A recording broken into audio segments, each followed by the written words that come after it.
날마다 쓰는 나의 신앙일기 TV 데일리 큐티 나무향기입니다. 오늘은 히브리서 13장 4절부터 5절을 묵상하겠습니다. 모든 사람은 결혼을 귀히 여기고 침소를 더럽히지 않게 하라. 음행하는 자들과 간음하는 자들을 하나님이 심판하시리라. 돈을 사랑하지 말고 있는 바를 족한 줄로 알아. 그가 친히 말씀하시기를 내가 결코 너희를 버리지 아니하고 너희를 떠나지 아니하리라 하셨느니라. 하나님은 우리가 거룩한 생활을 하기를 원하십니다. 거룩한 생활 가운데 성적인 거룩함은 매우 중요합니다. 고린도전서 6장 18절부터 20절은 음행을 피하라. 사람이 범하는 죄마다 몸 밖에 있거니와 음행하는 자는 자기 몸에 죄를 범하느니라. 너희 몸은 너희가 하나님께로부터 받은 바 너희 가운데 계신 성령의 전인 줄을 알지 못하느냐. 너희는 너희 자신의 것이 아니라 값으로 산 것이 되었으니 그런즉 너희 몸으로 하나님께 영광을 돌리라 라고 말씀하고 있습니다. 하나님은 우리 몸을 성령께서 거하시는 성령의 전으로 삼으셨습니다.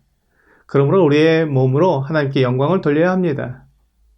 에베소서 5장 3절과 4절은 음행과 온갖 더러운 것과 탐욕은 너희 중에서 그 이름조차도 부르지 말라. 이는 성도에게 마땅한 바니라. 누추함과 어리석은 말이나 희롱의 말이 마땅치 아니하니 오히려 감사하는 말을 하라 라고 말씀하고 있습니다. 음행에 관련된 것은 그 이름조차 부르지 말라고 말씀하고 있습니다. 또한 우리의 입술로 누추하고 희롱하는 말이 마땅하지 않다고 말씀하고 있습니다. 그런 것들은 하나님을 믿는 그리스도인들에게 어울리지 않는다는 것입니다. 하나님은 우리의 입으로 해야 할 말을 말씀해 주셨습니다. 그것은 감사하는 말입니다. 음행과 탐욕은 쌍둥이처럼 함께 다닙니다. 자기에게 주어진 상황과 형편에 감사하는 사람은 탐욕을 부리지 않고 음행도 피하게 됩니다. 하지만 만족하지 못하고 늘 불평과 원망 그리고 욕심을 부리는 사람은 하나님과 올바른 관계를 맺지 못하고 음행이나 죄악에 빠지게 됩니다. 그러므로 오늘 본문은 모든 사람은 결혼을 귀하게 여기고 침소를 더럽히지 않게 하라고 말씀하고 있습니다. 음행과 간음은 배우자의 신뢰를 무너뜨리고 사랑을 배반하는 것입니다. 그러므로 하나님께서 그와 같은 자들을 심판하신다고 말씀하셨습니다. 음행과 간음 같은 성적인 범죄로 인해 가정이 무너지면 하나님의 교회가 건강하게 성장할 수 없습니다. 경건하고 안정된 가정들이 모인 교회는 건강하게 성장할 수 있습니다.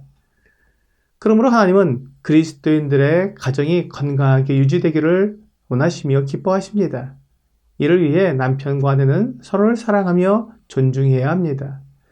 에베소서 5장 21과 23절은 아내들이여 자기 남편에게 복종하기를 죽게 하듯 하라. 이는 남편이 아내의 머리됨이 그리스도께서 교회의 머리됨과 같음이니 그가 바로 몸의 구주시니라 라고 말씀하고 있습니다.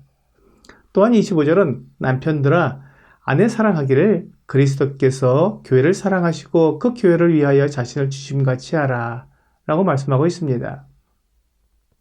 이와 같이 남편과 아내가 서로를 사랑하고 위함으로 가정이 안정되고 평안하게 되어 건강한 교회를 이루게 하시는 것입니다. 가정의 안정을 말씀하신 후에 사람들에게 가장 큰 유혹인 돈에 대해 말씀을 하고 있습니다. 돈을 사랑하지 말고 있는 바를 족한 줄로 알라고 말씀하고 있습니다.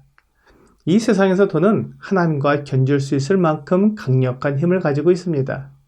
마태복음 6장 24절은 한 사람이 두 주인을 섬기지 못할 것이니 혹 이를 미워하고 저를 사랑하거나 혹 이를 중히 여기고 저를 경히 여김이라.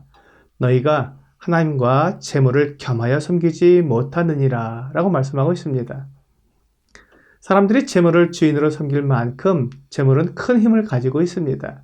그래서 사람들은 재물과 하나님 사이에서 결정해야 합니다.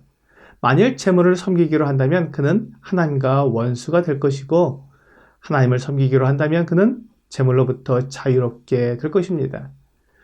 그는 있는 것에 만족함으로 많든지 적든지 불안하지 않습니다. 사도 바울은 빌립보서 4장 12절에서 나는 비천에 처할 줄도 알고 풍부에 처할 줄도 알아 모든 일 곧 배부름과 배고픔과 풍부와 궁핍에도 처할 줄 아는 일체의 비결을 배웠노라 라고 말했습니다. 이와 같이 가난하든지 부유하든지 그것이 나에게 어떤 의미를 주는 것이 아니라 내가 누구를 섬기고 있느냐가 참된 의미를 주는 것입니다. 요한일서 2장 15절과 16절은 이 세상이나 세상에 있는 것들을 사랑하지 말라. 누구든지 세상을 사랑하면 아버지의 사랑이 그 안에 있지 아니하니 이는 세상에 있는 모든 것이 육신의 정욕과 안목의 정욕과 이색의 자랑이니 다 아버지께로부터 온 것이 아니요 세상으로부터 온 것이라 라고 말씀하고 있습니다. 디모데전서 6장 10절은 돈을 사랑함이 일만하게 뿌리가 되나니 이것을 탐내는 자들은 미혹을 받아 믿음에서 떠나 많은 근심으로써 자기를 찔렀도다 라고 말씀하고 있습니다. 돈을 사랑하는 것이 죄를 짓게 만들고 그것이 결국 믿음에서 떠나 스스로를 파멸로 이끌게 된다고 말씀하고 있는 것입니다. 그러므로 재물을 사랑하는 사람은 하나님을 미워하게 되고 하나님을 사랑하는 사람은 재물에 대해 욕심을 부리지 않습니다. 물론 하나님께서는 우리들에게 돈이 필요하다는 것을 알고 계십니다. 그래서 하나님은 사람의 필요를 공급해 주십니다. 마태복음 6장 31절과 32절은 그러므로 염려하여 이르기를 무엇을 먹을까, 무엇을 마실까, 무엇을 입을까 하지 말라. 이는 다 이방인들이 구하는 것이라. 너희 하늘 아버지께서 이 모든 것이 너희에게 있어야 할 줄을 아시느니라 라고 말씀하고 있습니다. 하나님께서는 모든 것을 아시고 모든 것을 주시는 좋은 아버지이십니다. 그러므로 오늘 본문에서 돈을 사랑하지 말고 있는 바를 족한 줄로 알라. 그가 친히 말씀하시기를 내가 결코 너희를 버리지 아니하고 너희를 떠나지 아니하리라 하셨느니라 라고 말씀하신 것입니다. 만일 우리가 돈을 사랑하지 않고 있는 것으로 만족한다면 하나님께서 우리를 책임지시고 우리의 필요를 공급하시겠다고 약속해 주신 것입니다. 모든 것의 주인이시고 모든 것을 끝뜻대로 나눠주시는 하나님께서 우리를 버리지 않고 떠나지 않으신다면 우리는 다윗이 시편 23편에서 노래한 것처럼 아무런 부족함이 없을 것입니다. 여호와는 나의 목자시니 내게 부족함이 없으리로다. 우리가 큰 부자가 되거나 높은 권세를 가진 사람이 되는 것은 하나님의 뜻을 따라 계획된 사람에게 하나님께서 허락하실 것입니다. 그것은 특정한 사람에게 주어지는 은혜이지만 부족함이 없는 것은 하나님을 사랑하고 순종하는 모든 사람들에게 약속된 것입니다.